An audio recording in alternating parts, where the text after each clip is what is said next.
Perkenalkan, saya Ilham Ripana dari Telkom University, tim Duet Maut sebagai closing opposition. Debat akan saya mulai dalam hitungan 3, 2, 1. Sungguh kejam perusahaan yang mengkapitalisasi produknya bagi konsumen dengan tujuan untuk mendapatkan keuntungan yang sebesar-besarnya, tapi mereka lupa atau tidak peduli terhadap dampak yang mereka lakukan. Sebagai pejuang lingkungan, saya yakin hanya dengan melawan institusi besarlah yang dapat menyelamatkan lingkungan. Kami percaya dalam dunia kami bahwa pengubahan gaya hidup masyarakat bukanlah sesuatu yang urgent untuk dilakukan, karena gaya hidup seseorang dapat berubah atas kebijakan yang diterapkan. Dewan Juri yang terhormat, di sini saya akan mengengage dan merespon argumen-argumen yang telah disampaikan oleh masing-masing batch. Pertama dari Oji. Oji hadir dengan mengatakan bahwa gaya hidup masyarakat dapat mempengaruhi pola konsumsi mereka. Sehingga mereka mengatakan ketika gaya hidup berubah, otomatis pola konsumsinya berubah. Namun kami rasa dalam status quo sekarang, selagi misalkan produk-produk yang ada di pasar masih dikapitalisasi oleh perusahaan, yang mana perusahaan itu tidak memiliki aturan-aturan untuk bisa menghasilkan produk yang ramah lingkungan, kami rasa hal ini tidak dapat terjadi karena itu merupakan suatu kebutuhan mereka dan mereka tidak memiliki opsi untuk memilih mana produk yang akan mereka gunakan. Lalu, Oju juga tidak menjelaskan secara jelas bagaimana dunia mereka penyelamatan lingkungan itu dapat tercapai dengan adanya pengubahan gaya hidup. Dan juga mereka tidak menjelaskan gaya hidup seperti apa yang mereka inginkan dan juga mereka tidak memiliki argumen yang jelas. Sehingga Oji tidak dapat dibeli argumennya. Lalu kita lihat CG.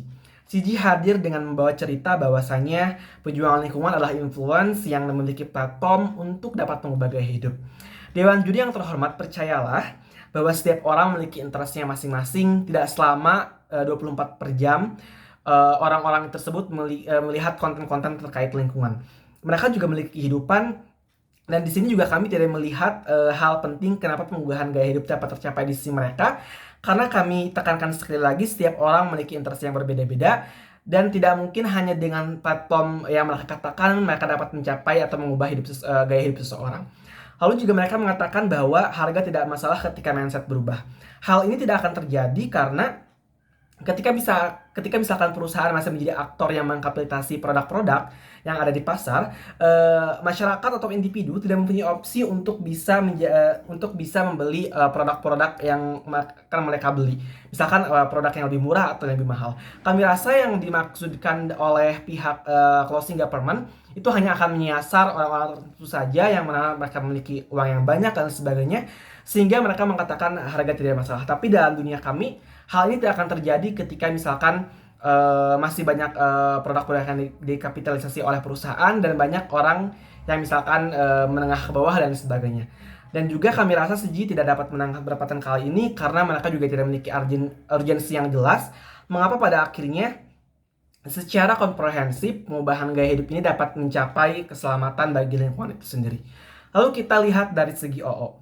OO hadir mengatakan bahwa dampak perusahaan sangat besar, terutama dari misalkan plastik dan emisi karbon yang sangat besar bagi lingkungan. Namun mereka juga tidak memiliki argumen yang jelas kenapa fokus untuk melawan institusi besar ini lebih baik dalam menyelamatkan lingkungan, dan juga apa sebenarnya agenda yang akan mereka lakukan untuk bisa mencapai hal tersebut. Lalu kita komparatifkan dengan kami sebagai closing opposition. Kenapa CO di sini akan lebih baik dibandingkan OO? Karena kami akan menjelaskan mengapa fokus pada industri besar akan sangat lebih ideal, dan yang kedua juga akan ada komparatif yang akan terjadi di koalisi antara fokus pengubahan gaya hidup ataupun untuk melawan industri yang lebih besar. Maka di sini kami yakin kami dapat memenangkan perdebatan pada hari ini. Masuk pada argumen yang akan saya bawakan. Yang pertama, mengapa fokus pada industri penghasil polusi lebih efektif dalam menyelamatkan lingkungan, dan yang kedua, mengapa secara komparatif kami lebih baik. Pertama, mengapa fokus pada industri penghasil polusi lebih efektif dalam menyelamatkan lingkungan? Dua alasan. Yang pertama, akan ada dukungan peralihan penggunaan energi fosil menjadi energi terbarukan. Dewan Juri yang terhormat, perusahaan-perusahaan seperti perusahaan otomotif ataupun energi, mereka biasanya menggunakan energi batu bara ataupun minyak bumi yang justru itu memiliki dampak yang sangat negatif bagi lingkungan, bukan? Contohnya misalkan kendaraan yang digunakan oleh masyarakat dengan mobilitas yang tinggi, tentu itu akan menciptakan polusi, di mana juga misalkan dapat menciptakan polusi udara, dan pada akhirnya ini akan berdampak pada pemanasan global. Dalam hal ini, kami sebagai pejuang lingkungan setuju untuk bisa mendorong pemerintah untuk lebih fokus membangun industri energi terbarukan dalam mendukung adanya penggunaan energi ramah lingkungan. Misalkannya saja dengan adanya mobil listrik, ketika misalkan kita pemerintah mendukung adanya aturan-aturan untuk bisa membangun infrastruktur yang lebih bagus untuk energi terbarukan, maka otomatis mobil listrik juga akan semakin layak untuk digunakan dan banyak masyarakat-masyarakat yang menggunakan mobil listrik ini karena ramah lingkungan dengan menggunakan contohnya seperti pembangkit listrik tenaga air. Lalu yang kedua, dengan adanya dorongan ini untuk fokus pada industri yang lebih besar seperti misalkan perusahaan-perusahaan besar, ini juga akan memperkuat regulasi.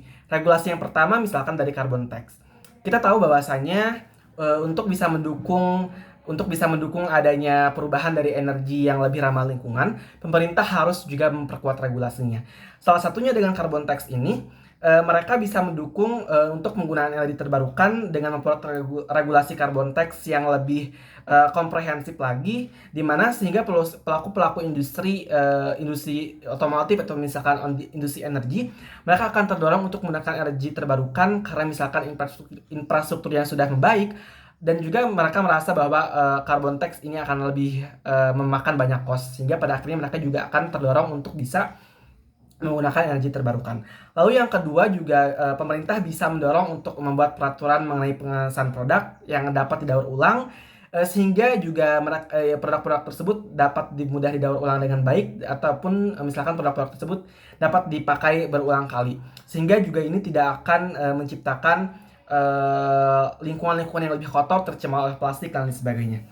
Lalu kita lihat yang kedua, mengapa secara komparatif kami lebih baik dibandingkan dengan kita fokus untuk mengubah gaya hidup seseorang. Pertama, jikapun gaya hidup masyarakat berubah, misalkan jikapun gaya hidup masyarakat berubah, tetapi produk yang mereka gunakan masih dikapitalisasi oleh perusahaan, mereka tidak memiliki opsi untuk bisa mengganti produk tersebut. Mereka tidak memiliki pilihan untuk bisa mengganti produk tersebut. Maka pada akhirnya ini juga tidak akan tercapai tidak akan memiliki implikasi yang besar ketika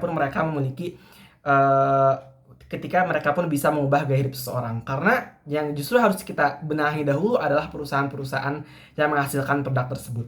Lalu yang kedua, misalkan masyarakat dapat menjadi tidak konsumtif dan dapat memilih kebutuhannya, tapi ini suatu usaha yang tidak juga akan menghasilkan dampak yang signifikan, karena kami tekankan sekali lagi, ketika misalkan produk-produk masih dikapitalisasi oleh perusahaan, ini akan tetap berdampak buruk bagi sisi mereka. Lalu selanjutnya, ketika kita fokus pada industri penghasil polusi, kebijakan-kebijakan yang dilakukan dengan perusahaan secara tidak langsung juga akan dapat mengubah mindset ataupun gaya hidup dari seseorang. Misalkan ketika kita ke coffee shop di mana mereka menerapkan untuk dapat membeli dengan beberapa tumbler rumahnya masing-masing, otomatis juga penggunaan plastik juga akan bisa ditekan dengan lebih baik. Maka dari itu kami bangga sebagai pihak closing operation. Terima kasih.